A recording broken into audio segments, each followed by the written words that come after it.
Eliana Alves Cruz e Paulo Scott, no Sempre um Papo, Brasília. O vídeo se inicia com um vídeo institucional do governo brasileiro. Há pequenos vídeos diferentes que acompanham a narração, sendo eles pessoas jogando futebol, mulheres de diferentes etnias juntas, um sorveteiro oferecendo um sorvete, imagens de diferentes festivais culturais brasileiros e suas roupas típicas, imagens do dia a dia de diferentes pessoas e famílias em ambientes diversos, pessoas exercendo profissões diferentes, como operários trabalhando em fábricas e um padeiro amassando pão. No geral, vídeos que ilustram todas as realidades que vivem os brasileiros. No canto inferior direito do vídeo está a intérprete de Libras, uma mulher de camisa preta que traduz tudo o que é falado. Família, essa é a nossa força, o nosso jeito de acolher. Com muito trabalho, estamos dando a volta por cima para avançar ainda mais. Porque o Brasil é seu, é meu, é nosso. O Brasil é dos brasileiros. Governo Federal. Em seguida, inicia-se o vídeo da Caixa Cultural. Há pequenos vídeos diferentes que acompanham a narração, sendo eles imagens de diferentes funcionários e funcionárias da Caixa, imagens de galerias de arte, museus, exposições e outros projetos culturais incentivados pela Caixa. No canto inferior direito do vídeo está a intérprete de Libras, uma mulher de camisa preta que traduz tudo o que é falado. Culturando o Brasil. A roda de conversa acontece em um auditório que possui um palco grande. Em cima do palco foram dispostas de maneira centralizada 3 cadeiras intercaladas por 2 mesinhas que carregam jarras de água e copos. De frente à cadeira do meio, próxima à beira do palco, há outra mesinha que carregam os livros escritos pelos palestrantes. Eles foram dispostos na vertical, de maneira que a plateia possa ver suas capas. O fundo é composto por grandes banners em tons de branco, preto, azul, laranja, rosa e roxo. Centralizado na parte superior, lê-se: Ministério da Cultura e Caixa Cultural apresentam. Logo abaixo, lê-se: Sempre um Papo, ano 39. À esquerda, lê-se: Literatura em todos os sentidos. E à direita estão as logomarcas das marcas patrocinadoras do evento. Da esquerda para a direita, a primeira pessoa sentada é Paulo Scott, um homem negro de cabelos curtos rente à cabeça de tom escuro. Possui barba de tom grisalho. Ele traja camiseta de botões azul escuro e calça jeans. Usa por cima um blazer de tom cinza. Usa óculos retangulares de aro preto. A segunda pessoa sentada é Eliana Alves Cruz, uma mulher negra de cabelos castanho escuro que lhe estão todos envoltos em dreads, que lhe estão presos em um rabo atrás da cabeça. Ela traja vestido midi de botões de mangas compridas, estampado em tons de cinza, verde escuro e marrom escuro.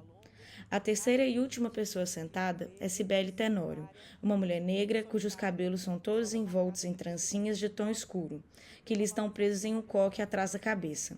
Ela traja regata e calça larga de tom off-white. Ao final da roda de conversa, a plateia é convidada a interagir com os palestrantes. Os que falam recebem um microfone e são filmados enquanto falam. Eu sou muito fã do Trilha das Letras, então já faço a propaganda aqui também.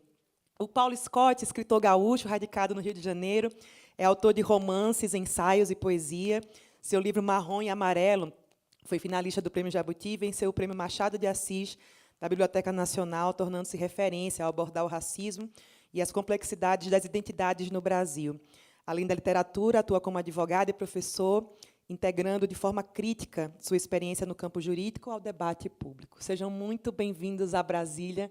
Um prazer ter vocês aqui. Eu acho que a gente pode começar falando...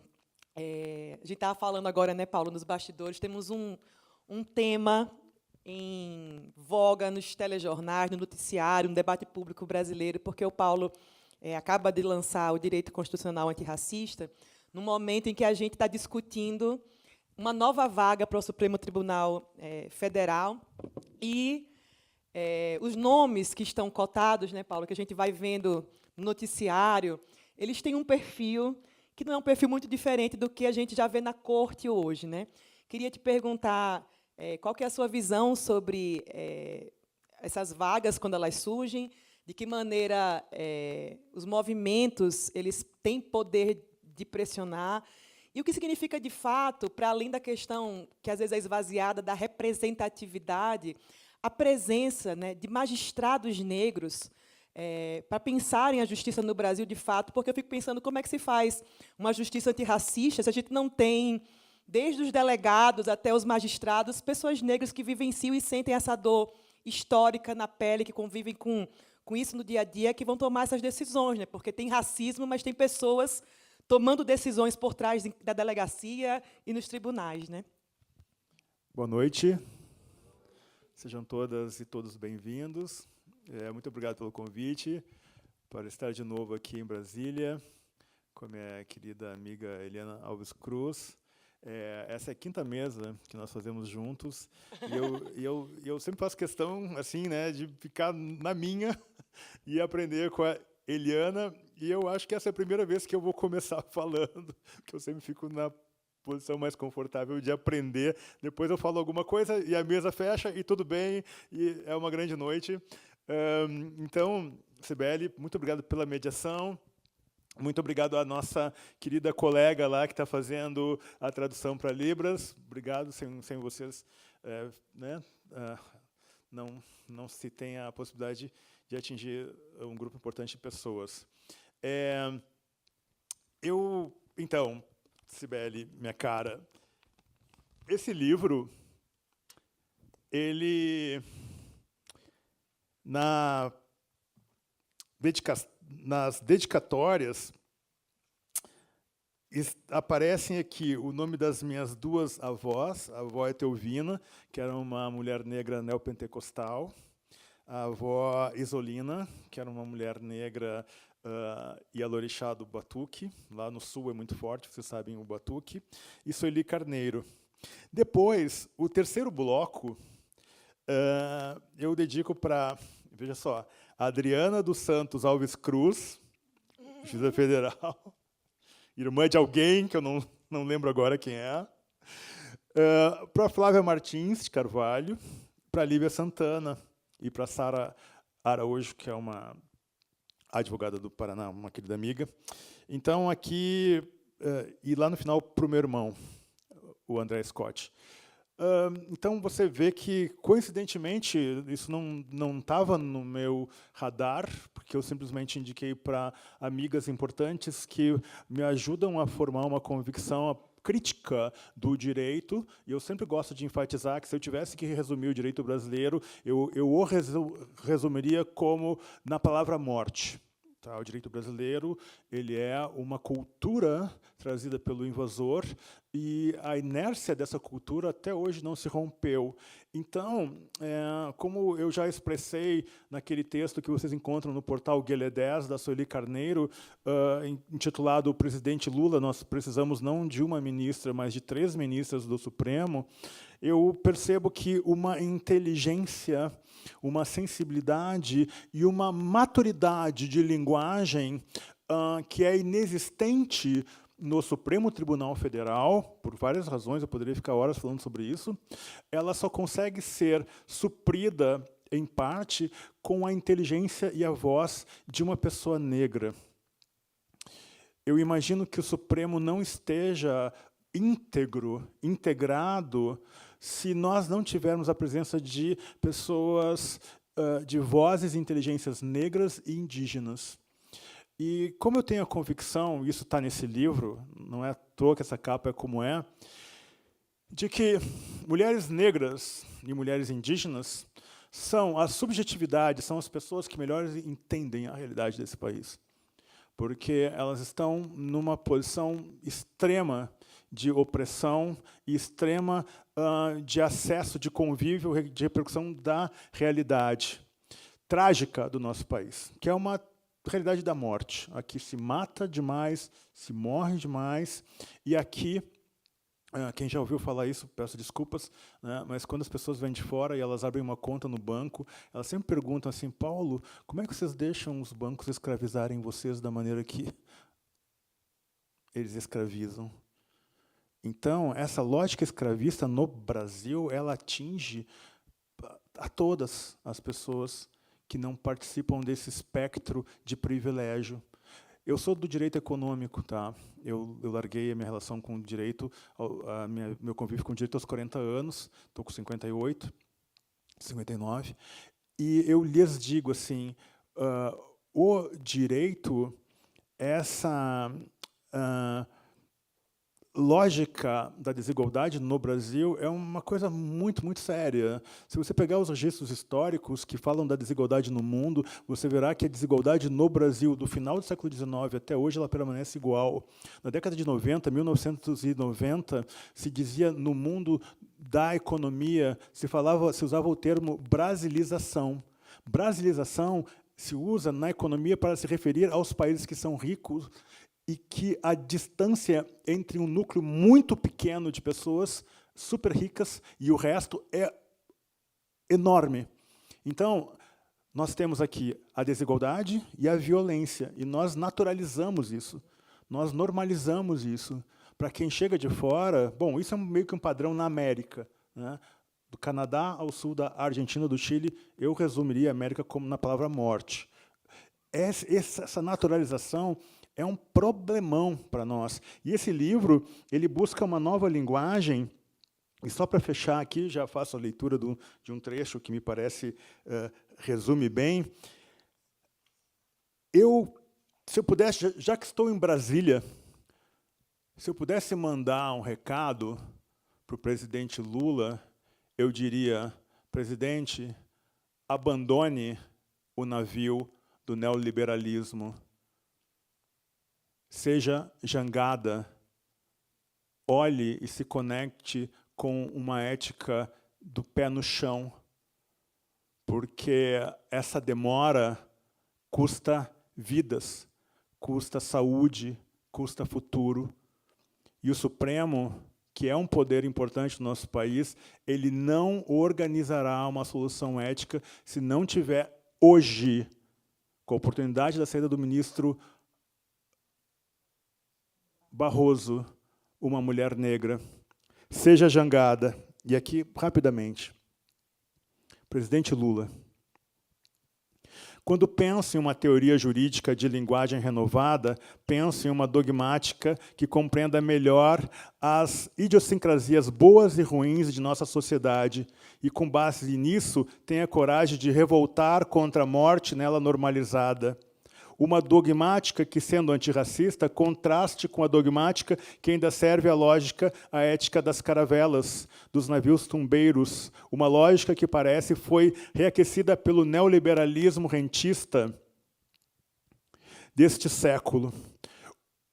Uma teoria jangada, uma dogmática jangada, sustentada por uma ética jangadista, que, sendo provisoriedade, acolhendo resgate e preparação, seja o oposto dos propósitos da caravela, símbolo da invasão, e do navio tumbeiro, símbolo da continuidade exitosa da violência da invasão, e da ambição colonizadora, que refute a lógica do porão desses navios, do que nele se estoca e se confunde.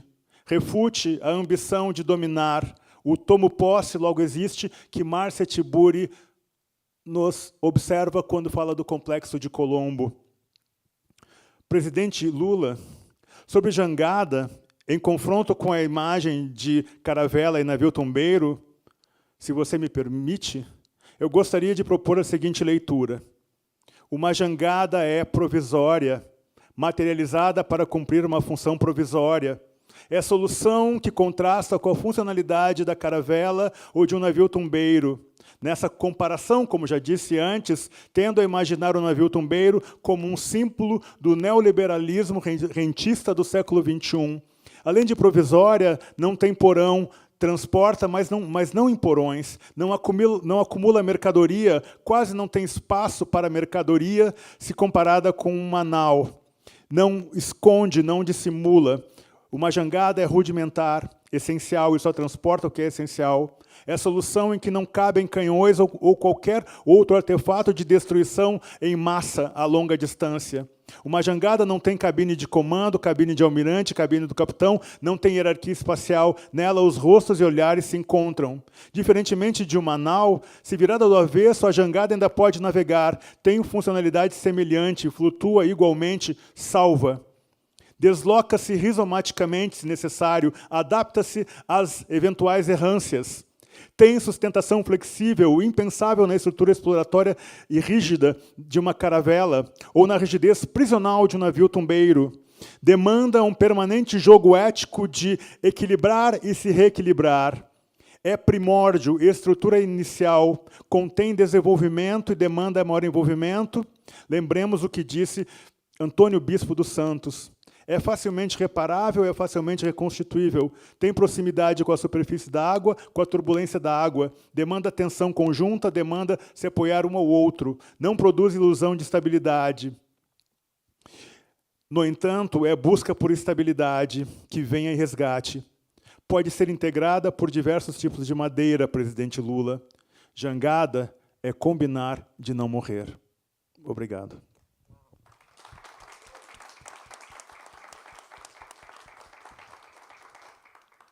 Eliana, também queremos te ouvir.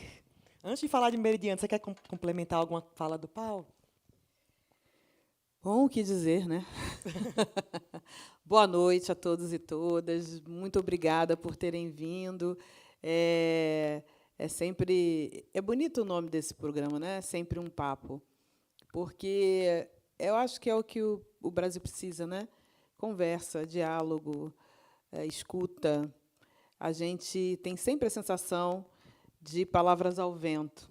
A gente tem sempre a sensação de que todas essas campanhas, elas são palavras ao vento, que ninguém está escutando, na verdade, né? Ninguém está levando em conta.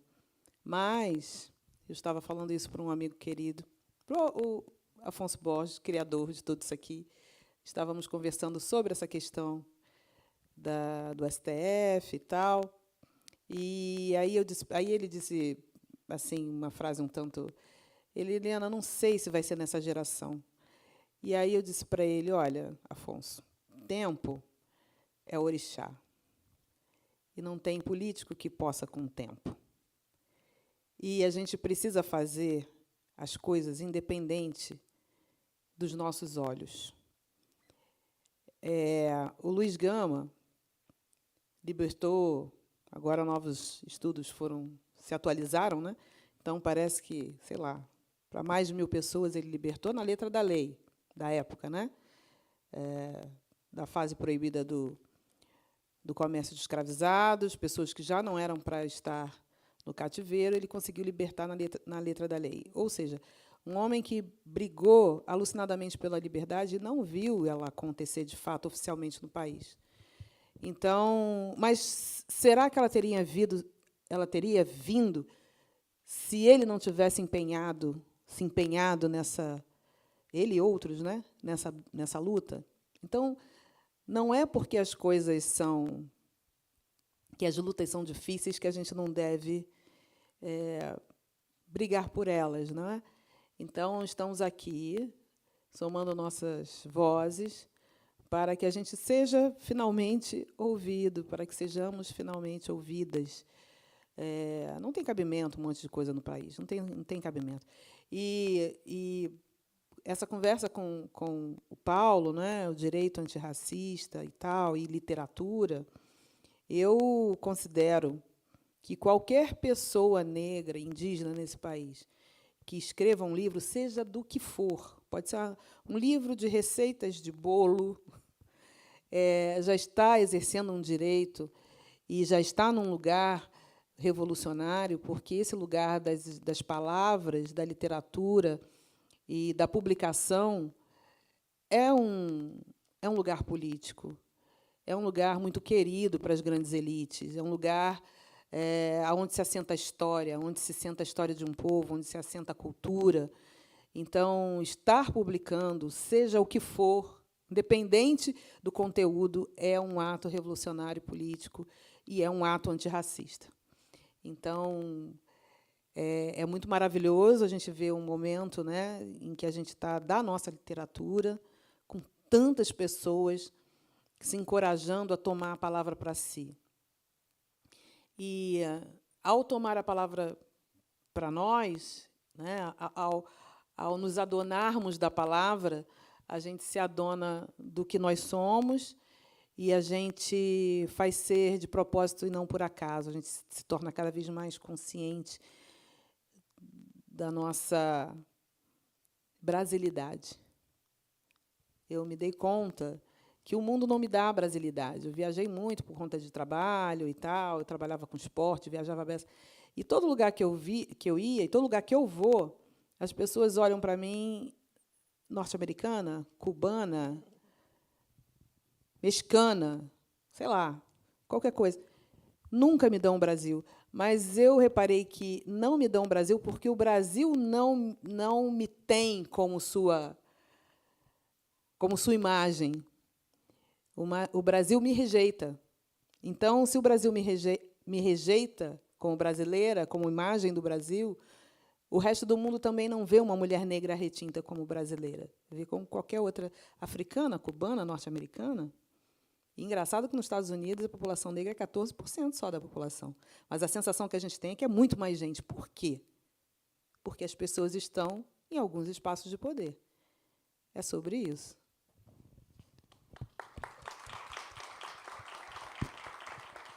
Você falou sobre vale a pena lutar essas lutas difíceis. Eu lembrei do título do livro da Cidinha da Silva, que é baseado, né, são os pensamentos de Sueli Carneiro, e ela fala, né, o título do livro é Só Bata em Cachorro Grande, do Meu Tamanho ou Maior, que é o que o movimento negro brasileiro vem fazendo, né, desde o começo, as lições de Sueli Carneiro. Eu acho que é um pouco isso assim, do que você falou. Né? Eliana, vamos começar a falar de Meridiana. Meridiana é o novo livro da Eliana Alves Cruz, que está saindo essa semana. Então, vocês que vão estar aqui hoje vão poder estar com um livro assim, fresquinho, cheiro de livro saído da fábrica, né, da gráfica. E eu li o livro para a gente fazer aqui o papo, e o livro é incrível. E é um livro, eu fiquei pensando, sabe o que, Eliana? Porque é um livro que retrata a ascensão de uma família negra brasileira que sai da favela, da Matadouro, e ascende socialmente naquela busca que a gente conhece, né? Muitas famílias brasileiras vivenciam, de proporcionar algo melhor para os filhos, e os pais fazem um esforço, né, para que esses filhos estudam em colégios melhores, eles vão morar num lugar melhor. E eu fiquei pensando assim, na arte brasileira em geral, que essa história é uma história pouco retratada. Eu lembrei de Que Horas Ela Volta, que é o filme da Ana Moura Laerte, mas que tem um recorte de classe, né? Mas não tem de raça, são uma família, né, branca, né, e tudo mais, que é aquele incômodo da classe média quando a filha da empregada passa na USP e Fabinho não passa, né, vai para a Austrália fazer intercâmbio, porque Fabinho não dá conta. Né? Mas que retrata esse momento de ascensão de uma família que chega à universidade, né, filhos que chegam à universidade. E fiquei pensando, falei, como que é um tema tão comum da nossa realidade, das nossas vivências, e ele não está tão retratado na literatura, às vezes no cinema. Queria que você falasse, primeiro, Eliana, de onde vem a inspiração para escrever Meridiana, e já emendando uma segunda pergunta, você vem, né, o Solitária não, mas você vem de escritas de romances históricos, e você passou a escrever textos, né, textos contemporâneos. Né? E queria que você falasse também sobre isso, sobre essa mudança sua como escritora, para escrever sobre esses temas contemporâneos com um olhar, né, de hoje. A inspiração vem justamente daí, do silêncio que se fala, que se faz quando dessa classe média negra. Né? Se a gente pensar, a lei de cotas já tem o quê? 2003, né? 2000, ou seja, são 20 anos. A gente já tem umas 2 gerações de pessoas que fizeram esse trânsito. E cadê essas pessoas? Elas estão aonde? Elas estão fazendo o quê? A menina do Que Horas Ela Volta, o que ela estaria fazendo hoje se ela fosse uma menina negra? No filme, ela era uma menina branca, mas se ela fosse uma menina, ela estaria onde? Ela não é mais ela não vive mais a realidade da mãe. A Mabel, do Solitária, ela estaria aonde hoje? Né? Na classe média. Todos nós aqui somos meridianos. Ou alguém aqui é super rico? Né? Então, todos nós aqui somos meridianos. E todos nós fizemos a gente vive nessa linha. O que é um meridiano? Atenção, 4ª série B. O que é um meridiano no fenômeno astronômico? É a linha imaginária que divide 2 polos. Então, a gente vive naquela corda bamba, né? Naquela linha, naquele lugar ali que você nem é mais de um determinado lugar, mas também você não chega a pertencer a outros. Você é um sentimento de estrangeirismo. Então, é uma forma também de falar sobre uma certa migração e imigração, porque é o sentimento de ser estrangeiro, às vezes dentro da sua própria casa.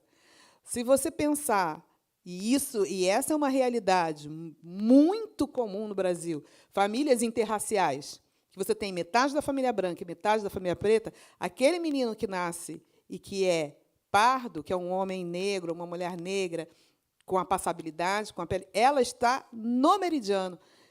E eu conversei já com várias pessoas nesse lugar, é um lugar absolutamente estranho e incômodo, às vezes.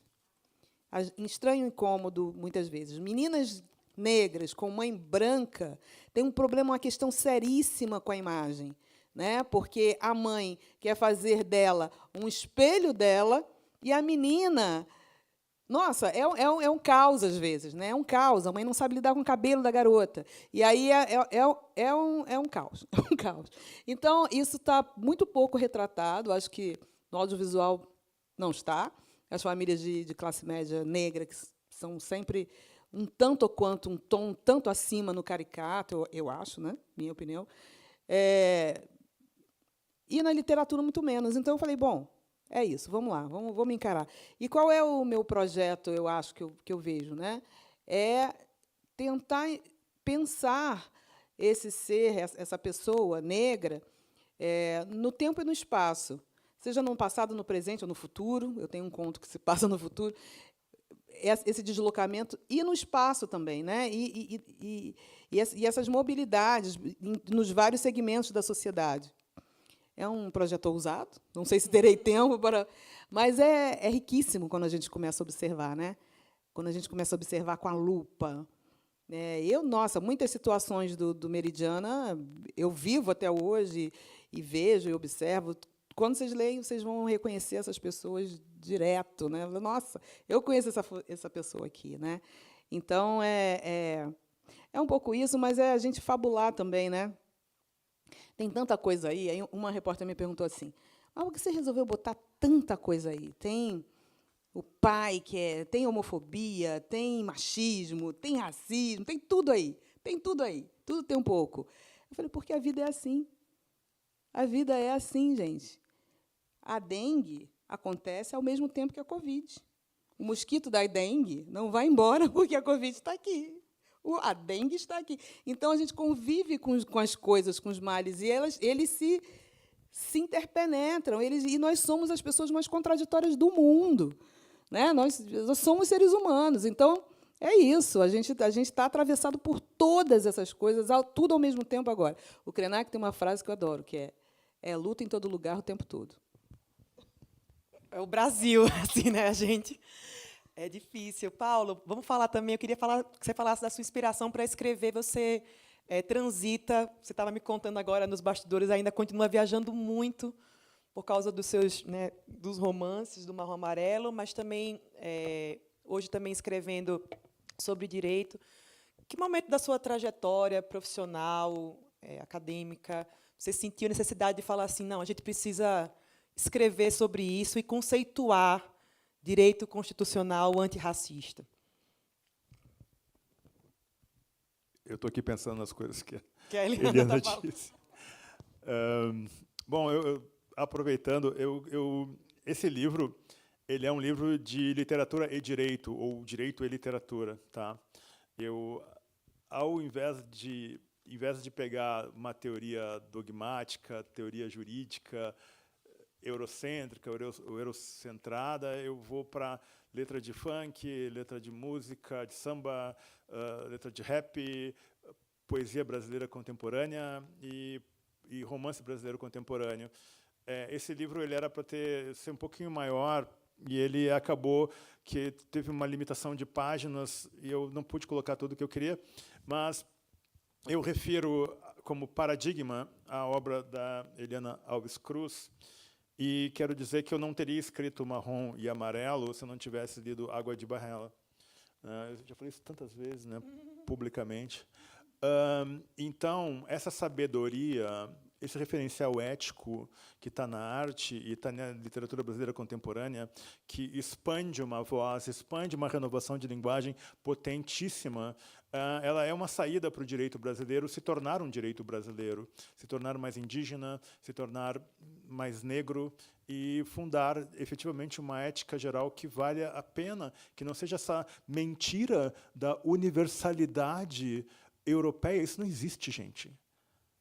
Essa ética universal e esse direito, essa dignidade da pessoa humana universal, isso é uma mentira, isso não existe. Então, é importante pegar o direito liberal, burguês, europeu, que vige no Brasil e depô-lo, destruí-lo, eliminá-lo para ontem. E esse livro, aproveitando o protocolo que foi gerido e organizado pela nossa querida Adriana Alves Cruz, ela é a iniciativa desse protocolo, ele é um marco nessa disputa de linguagens no Brasil.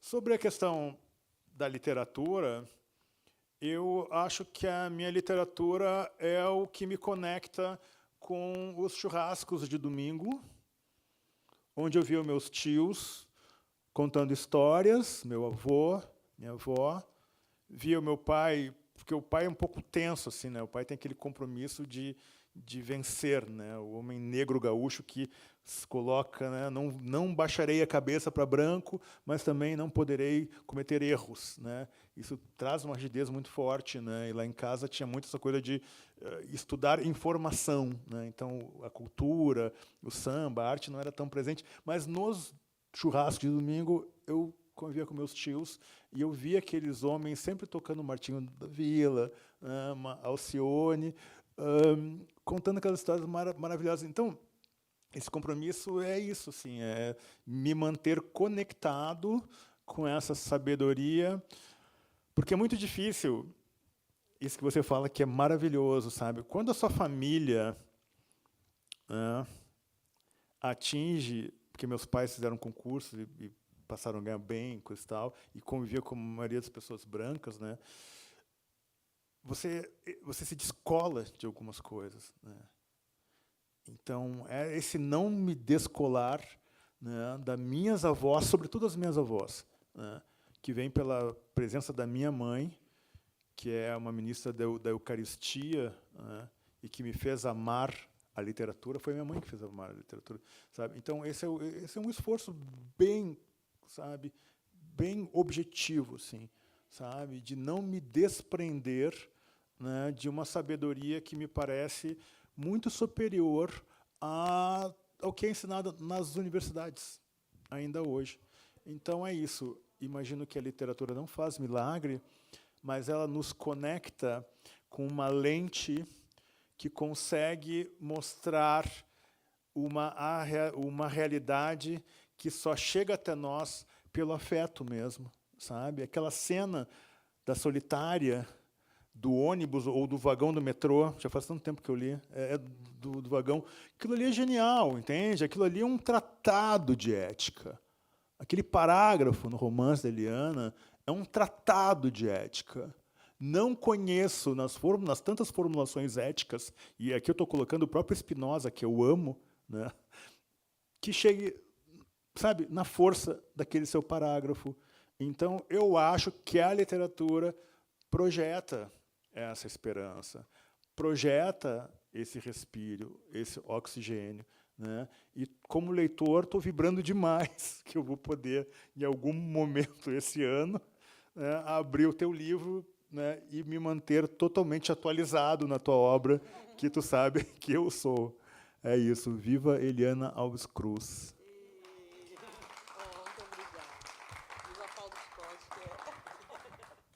Nossa, Paulo, você falou agora sobre não se perder, né, não deixar de se conectar, que é exatamente a temática do Meridiana, né? Porque essa família que ascende, ao mesmo tempo que é uma libertação de várias questões, né, de famílias que cresceram em ambientes como a favela, e que são vistos como ambientes, enfim, a gente sabe todas as coisas, estereótipos e a violência e tudo mais, e que tem direito, sim, de querer ter numa casa melhor e tudo mais, mas que esse Shangri-La que você vai alcançar, ele vem junto com muita coisa. E a Eliana, no livro, vai contar sobre o que cada um desses membros da família vai passar ao chegar nesse lugar, que é um lugar alcançado, a Terra Prometida, né? Que no nome, eu acho maravilhoso, que no livro é o edifício, é o Bougainville, que eu acho que é uma coisa bem da classe média, assim, esses nomes de edifício que tem esses nomes estrangeiros, assim, às vezes em inglês, né? Bougainville. E essa família, quando chega ali, a gente tem 3 filhos, um casal, e você vai contar, né, Eliana, no livro, a partir que também eu quero que você fale sobre isso. Falar, escrever a partir do ponto de vista de cada personagem, personagens homens, mulheres, gays, né, héteros, é complexo. E pensar, queria que você falasse também sobre como é que, para você, como você foi escrever, pensar essa ascensão social, que, ao mesmo tempo, pode ser libertadora, mas também pode ser uma armadilha, no sentido da gente ter que renegociar, às vezes, nossa identidade de classe e de raça, né? Olha, foi muito difícil. Eu não sei dizer para você quantas vezes eu refiz esse texto.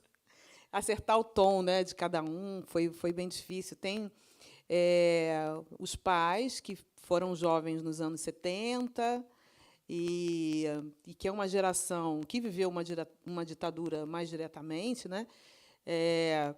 E tem uma outra coisa que a gente não fala, que é a vivência das pessoas negras na ditadura.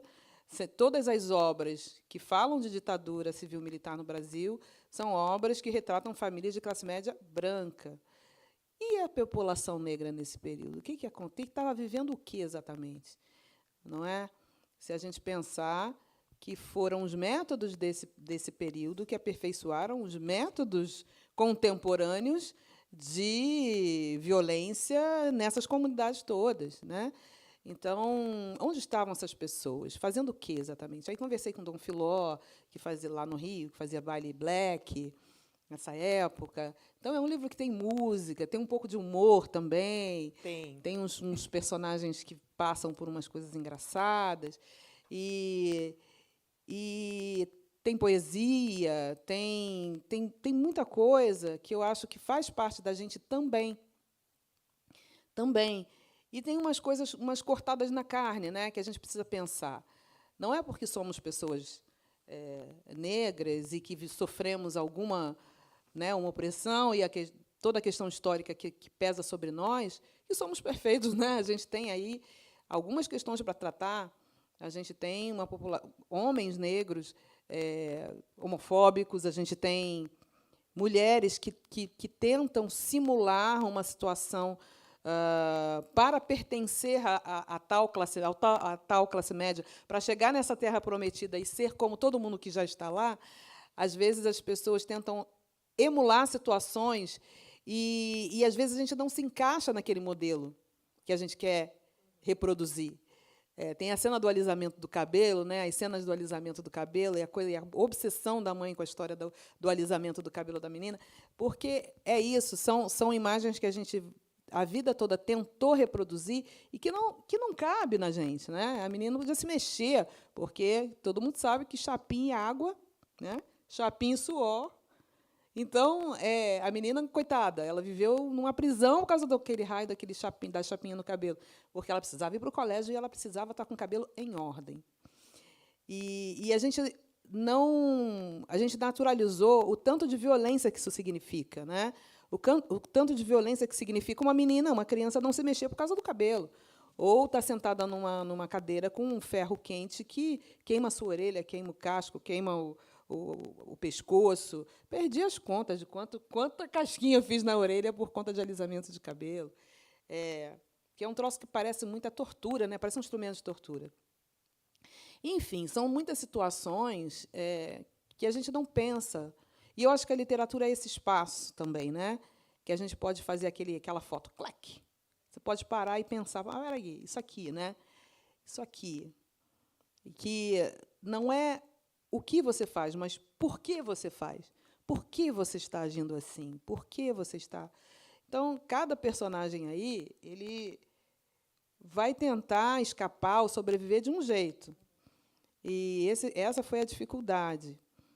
Essa foi a dificuldade de conseguir ver o tom de cada um e o ponto de vista de cada um. Exercitar a tal empatia que a gente tanto fala, né? Exercitar isso e colocar no lugar daquela pessoa que é radicalmente diferente de você e produzir aquela voz com verdade, meu Deus, né? Como é difícil.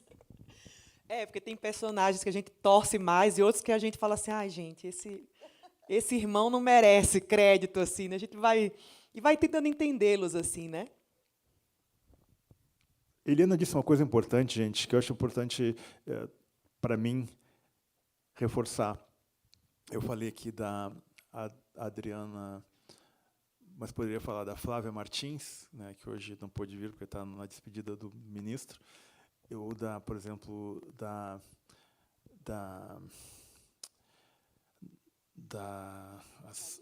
Santana Vaz, Lívia Santana Vaz, né?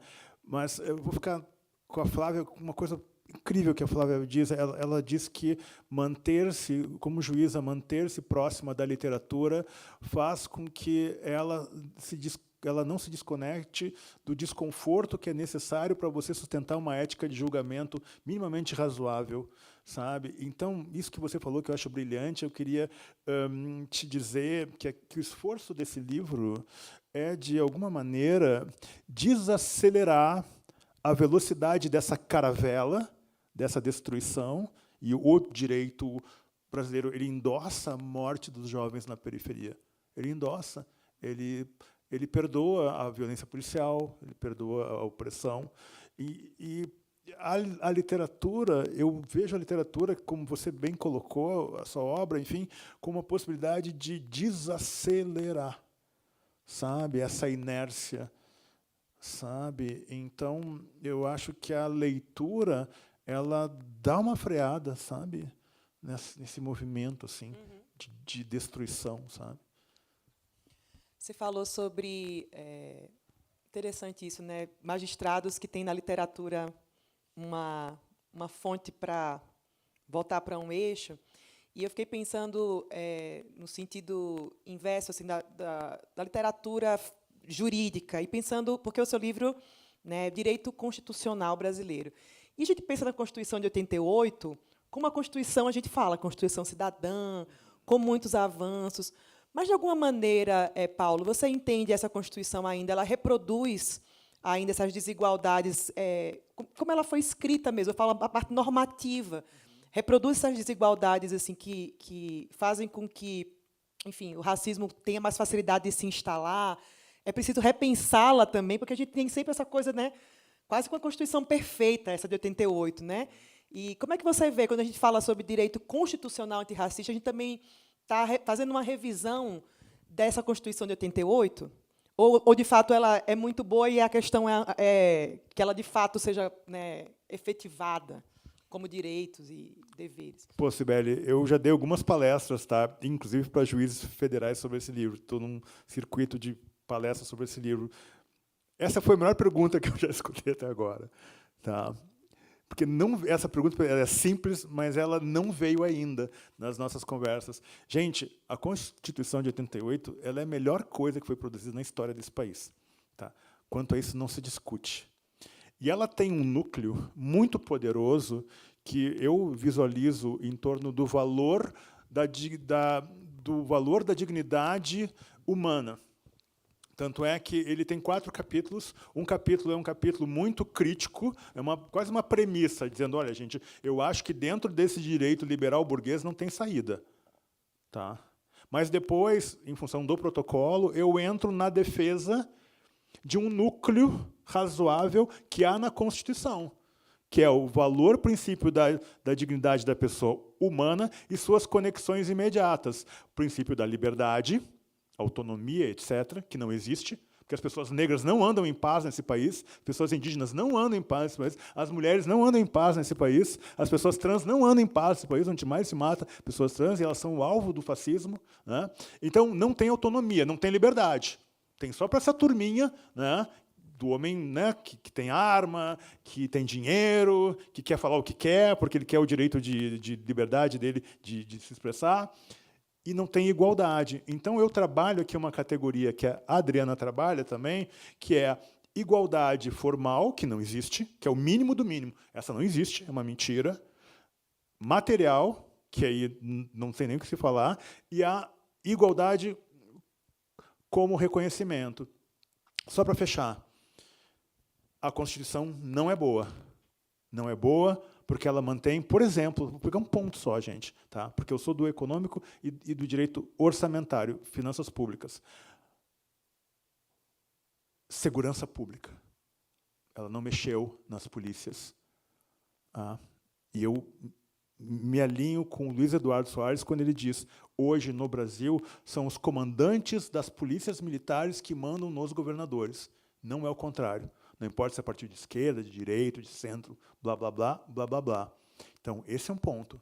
Não mexeu nas Forças Armadas. Tem aquele maldito artigo lá, né, do tal poder moderador, aquilo é um absurdo. Então, e não mexeu nas relações que repercutem no campo. E no sistema financeiro, que tinha alguma regulamentação, logo se desregulamentou, né? Se desregulamentou. Então, não mexeu nas estruturas.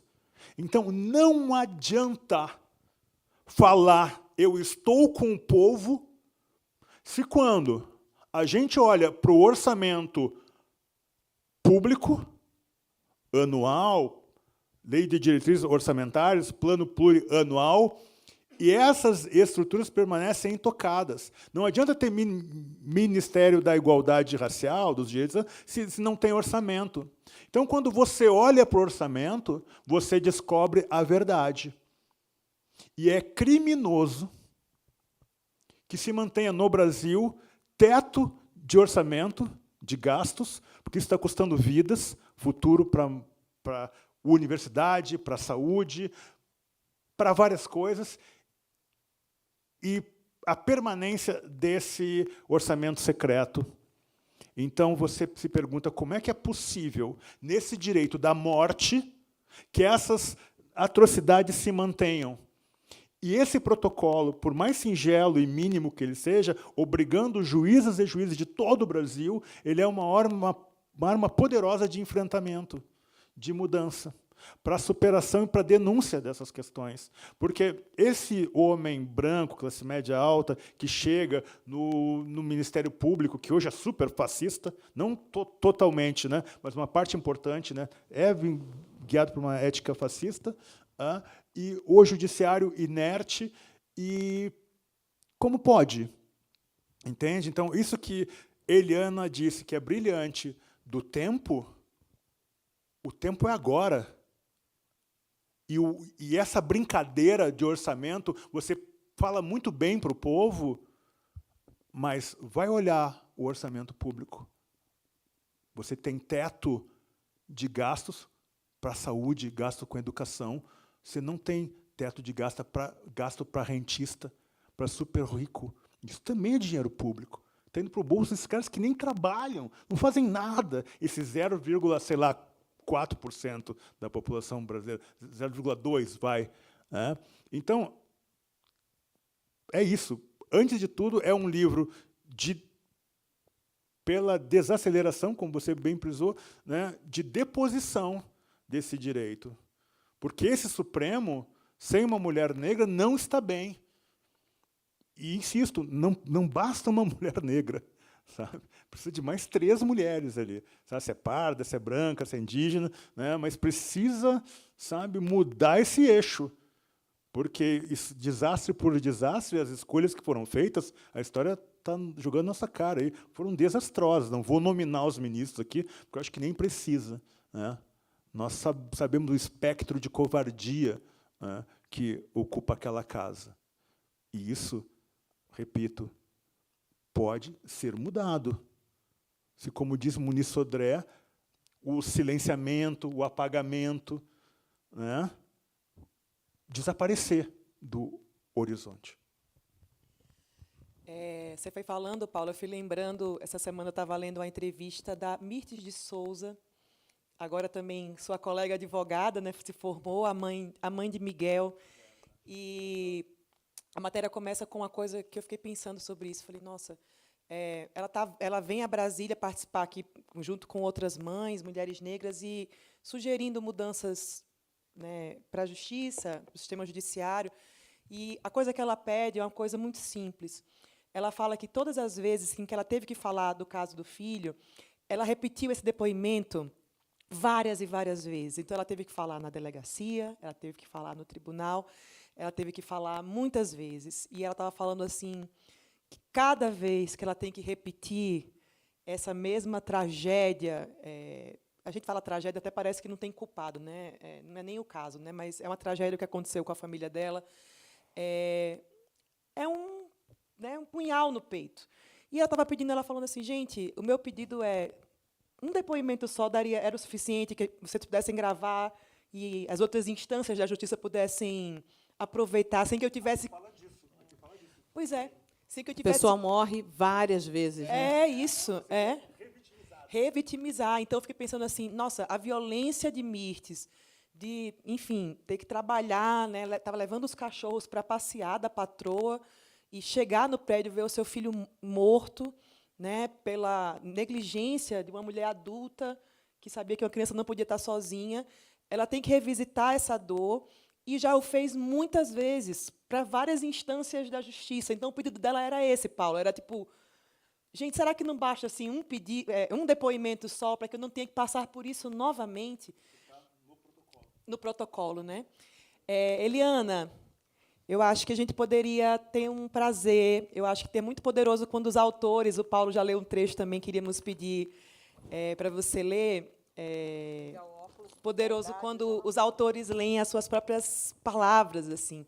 No programa da Eliana, na TV Brasil, ela sempre convida os autores para lerem, mas lá você é apresentadora, você não lê o seu, mas aqui você vai ler, assim, né, para você ler um trecho de Meridiana. Vou ler um trecho aqui, mas sabe essa coisa da Mirtes? Eu fiquei pensando, né? Dela se formou. Olha que coisa cruel. Olha como o Brasil é cruel. Uma mulher negra, jovem. Se esse menino não tivesse morrido, ela seria advogada? Se esse menino não tivesse morrido, ela estava lá, lavando a privada daquela mulher. É sobre isso que a gente tem que pensar. Tem que aparecer a tragédia para você poder viver. A gente está sempre no vestido da tragédia. E a tragédia é sempre o nosso mote. É sempre a nossa gasolina. E é o que faz o nosso carro andar. O que o pai dessa família quer é que eles andem não pela tragédia. Ele quer tirar os filhos desse combustível fóssil que polui, que é a tragédia. Morando naquele lugar em que eles nasceram, em que ele cresceu, ele acha que eles são vítimas fáceis para essa tragédia. E é nesse sentido que ele faz essa mobilidade, que ele tenta ser o concurso público, que ele tenta... É o que está por trás daquilo ali, é o medo da tragédia. Que faz mover, às vezes faz, mas a que preço?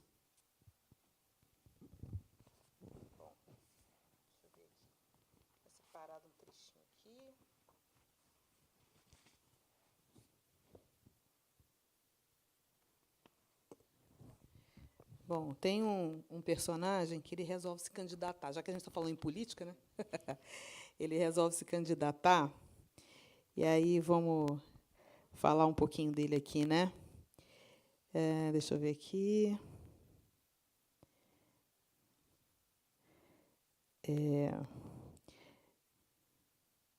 Fui casado por 10 anos com Priscila Leão Lima. 5 gerações de gente rica desde o Império. O Cláudio, na verdade, Cláudio Honor, como seu pai, detestava seu nome quando era criança, mas depois ele entendeu que esse nome era o seu grande trunfo e seu maior legado. Cláudio Honor filho, Cláudio Honor neto, Cláudio Honor bisneto, Cláudio Honor trineto. Fiquei fascinado. Na 6ª série inventei até um bisavô barão. Bem que podia ser verdade, por que não? O meu avô materno não era branco. Infantilidade. Mas inventei isso porque, embora meu pai sempre tenha falado da importância do nome na vida da pessoa, eu achava que, na minha família, essa tarefa seria minha, porque o resto da família não conseguia se libertar da mentalidade que vê preconceito obstáculo até nas sombras da parede. Esqueçam o passado, eu pensava. Há um mundo para ser conquistado lá na frente? Nos conhecíamos há décadas, mas minha família nunca se livrou da implicância com os Cláudios. Como chamava a família da minha mulher, Meridiana era a que mais manifestava esse ranço. Como ela dizia, imperador, vê se esquece que cunhado não é parente.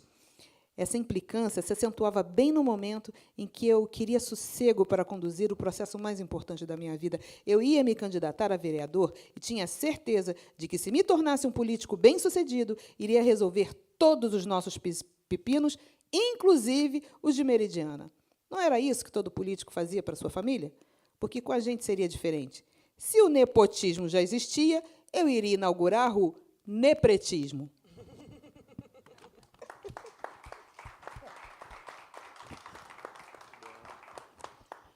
A gente quer abrir para perguntas também da plateia. Alguém quer fazer perguntas para o Paulo e a Eliana? Tá? A gente não consegue ver assim, mas se você levantar a mão, a gente faz um esforço para... Tem alguém por aí, gente? Estão tímidos. Por favor, aqui.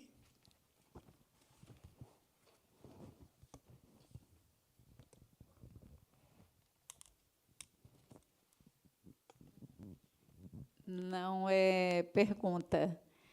Quando eu vi que sempre um papo seria com Eliana e Paulo Scott, né? Eu fiquei muito interessada em vir. Do Paulo Scott, eu conheço Marrom Amarelo. Da Eliana, eu li O Crime do Cais do Valongo, foi o primeiro, foi por onde eu conheci. E depois eu li Água de Barrela, que, para mim, foi maravilhoso, impactante. Então, eu vi muito por isso. Então, eu não quero perguntar, eu queria que ela falasse... você fez uma pergunta sobre as inspirações sobre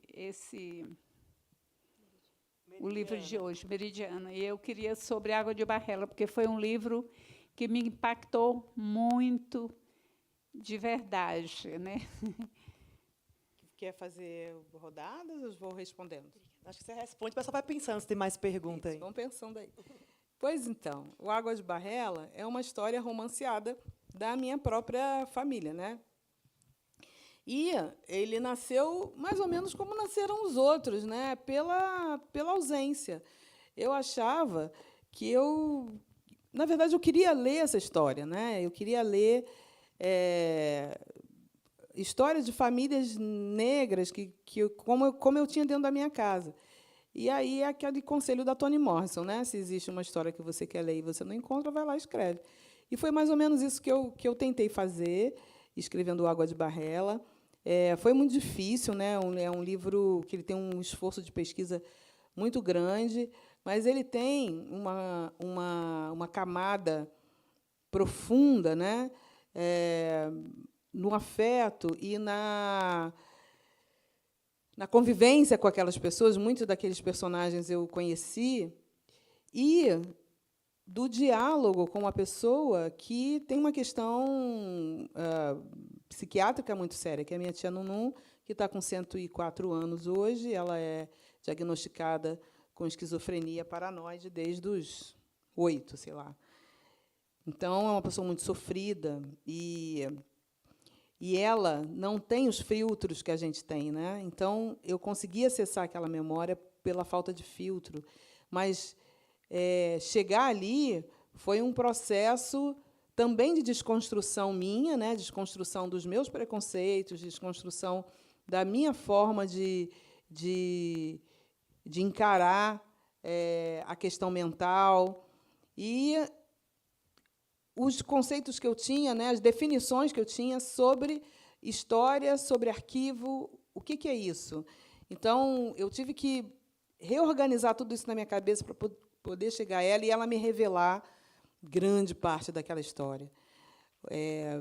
ela viveu coisas... Quem tem 104 anos hoje no Brasil, né? Ela viveu coisas que ninguém no país viveu. Ninguém. Ninguém. Ela é uma pessoa única, ela é uma peça muito rara, ela é um ser muito raro. E mesmo com todas as limitações dela, hoje mais ainda, né? 104 anos, mas tem dia que ela está ótima, ela conta histórias, ela não enxerga, ela não caminha sozinha mais, ela precisa de tutela para tudo. Mas tem dia que ela senta na cama e ela começa a contar as coisas e canta perfeitamente. E essa memória é algo, encarar essa memória com preciosidade, sabe? Eu acho que é uma tarefa, é um dever, é uma missão nossa. Então, eu precisava registrar isso também, né? Então, Água de Barrela é esse esforço de registro dessas vidas e desses olhares.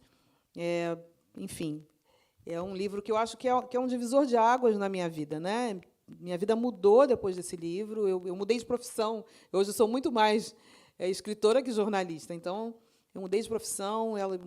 Tudo mudou por conta daquele livro. Então, eu acho que ele é um marco muito sério para mim. Eu acho que para muitas pessoas também. Agora sim, perderam a vergonha, muito bom.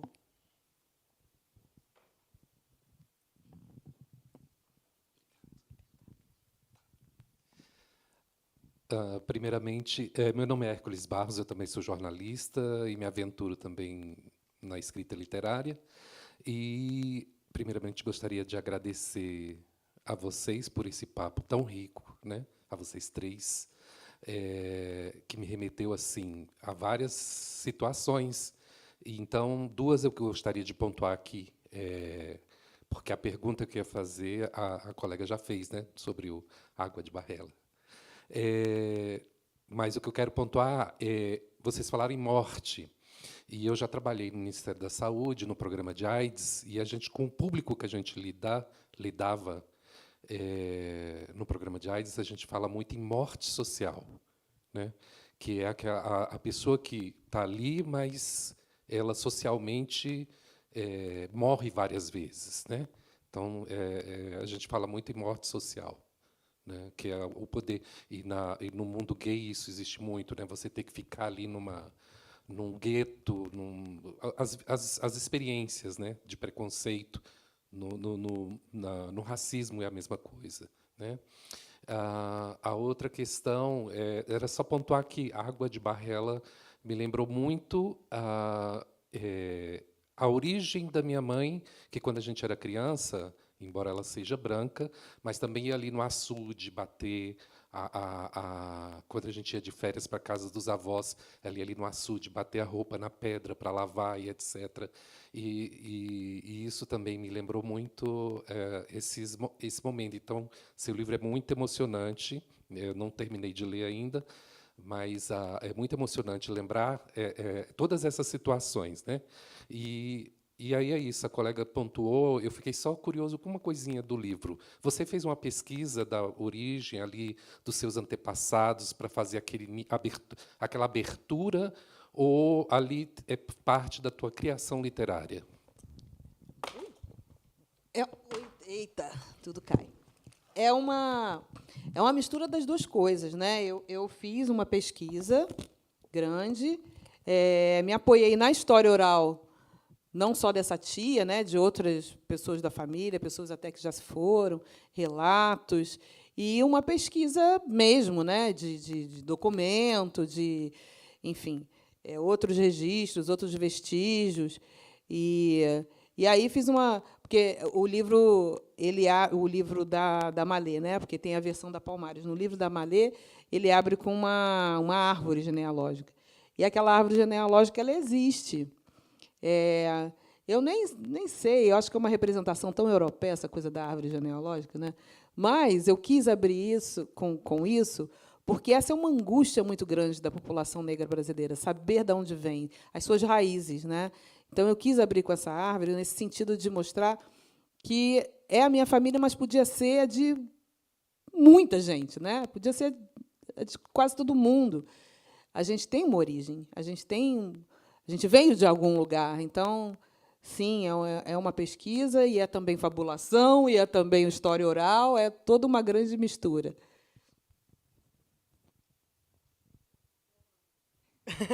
A gente tem tempo para mais duas, se vocês forem mais assim sucintos.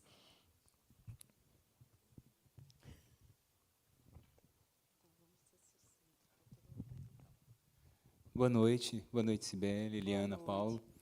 É uma pergunta, assim, a Helena já falou bastante sobre assim, essa questão toda do processo criativo em que orbita essa coisa de rememoração, mas também uma construção ficcional. E eu queria ouvir um pouco isso do Paulo, não só pela questão da própria literatura, mas como foi trazer, né, toda essa órbita de vivências que são inseparáveis, mas para dentro desse escopo tão, digamos assim, mais limitado, apesar de não ser uma palavra muito justa, dado que o seu trabalho vai muito além do mero direito, né, da hermenêutica. E como é que foi esse processo para você, né? Como é essa virada de chave, assim, ou como é esse trabalho de uma lapidação das suas próprias vivências, memórias, e para trabalhar, para colocar dentro de uma linguagem mais fixa e protocolar, digamos assim? Como que é o seu nome? Vitor. Vitor, sabe, eu estou com quase 60 anos, tá? Eu me defino como leitor. Já faz um bom tempo que eu me defino como leitor. Sair do compromisso de inventar ou transfigurar, sabe, realidades para uma fabulação literária me colocou num lugar muito interessante. É uma espécie também de retorno, né, a esse conflito permanente que eu sempre tive com o direito. E, como você sinalizou, né, essa linguagem obtusa, insuficiente, sabe, limitada, tosca, violenta, que é a linguagem do direito. Se você comparar a linguagem do direito com a linguagem da arte, da psicanálise, da psicologia, da filosofia, ela é muito tosca. Então, essa revolta, essa espécie, né, e trazer a literatura como fundamentação para isso, me colocou numa outra chave de criação, sabe? Eu não cito as minhas obras assim, né? Eu cito de outras pessoas, e tem um trecho que é muito interessante do José Faleiro, que eu até poderia ler aqui, porque você vê que é uma dimensão de realidade, é uma exposição de realidade que a lente do direito ela refuta, né? Ela nega o tempo todo. Ela vive num universo de ilusão, sabe? Essa promessa, sabe, do direito universal, sabe, que funciona na verdade só para as pessoas brancas com dinheiro, né? De preferência do espectro hétero ou masculino. Então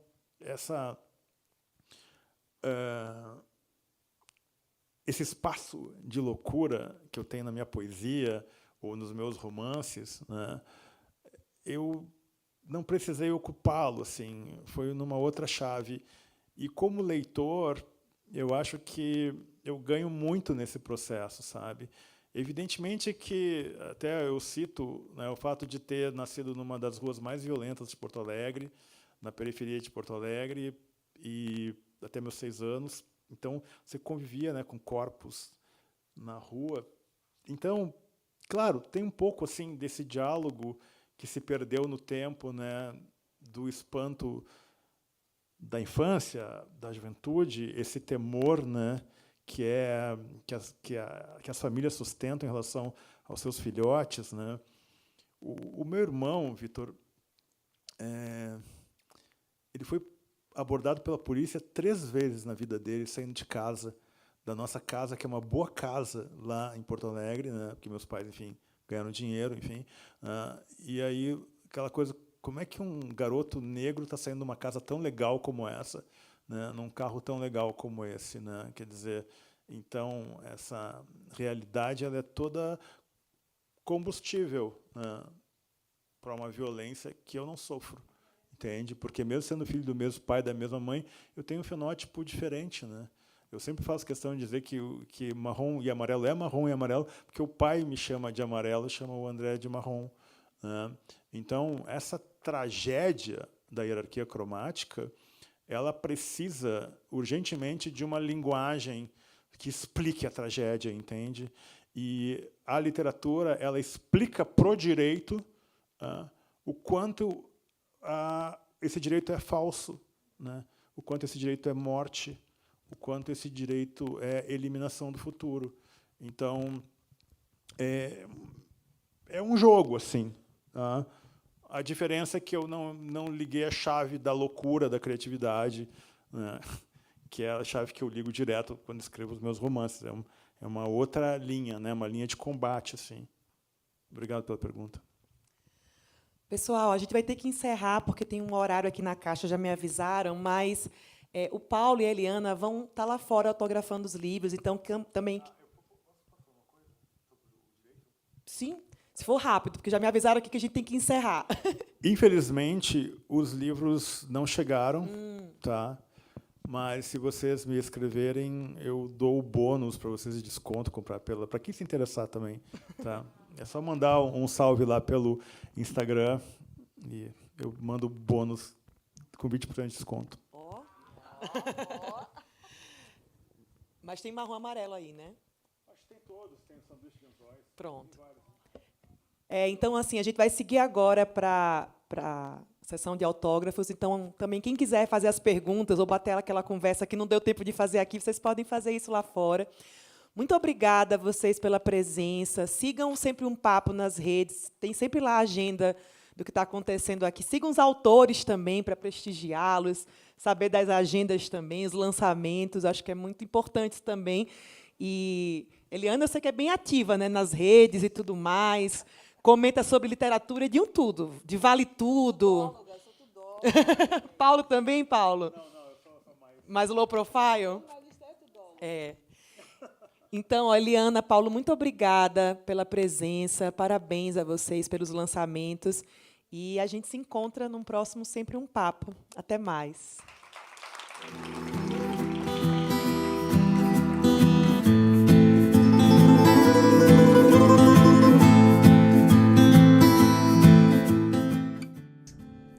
Em seguida, há imagens da sessão de autógrafos.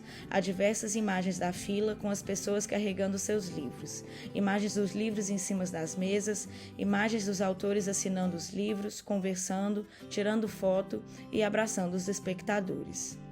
No canto inferior direito do vídeo em questão, lê-se Sempre um Papo.